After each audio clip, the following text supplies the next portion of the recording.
nag-start po yung race, medyo kinakabahan pa po ako ng konti dahil yung mga kalaban ko, medyo alam ko po malalakas din po. Pero nung nag-starting po, medyo tumaas na din po yung adrenaline ko. Nagdidikitan po kami ng mga first corner.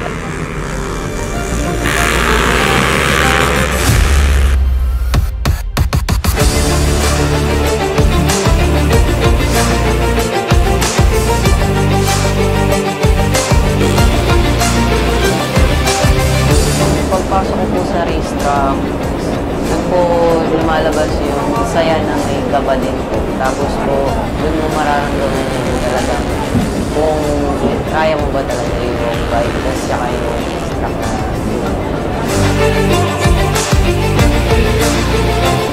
Thank you Honda Philippines for this opportunity and Honda number 1.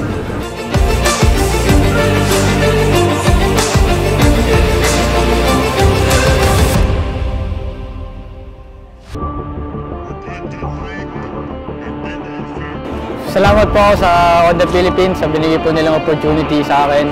Maraming salamat po sa mga sponsor ko, sa family ko, sa mga sumusuporta po sa akin. Special thanks po sa Honda Philippines sa opportunity po na i-showcase po ang aking talent.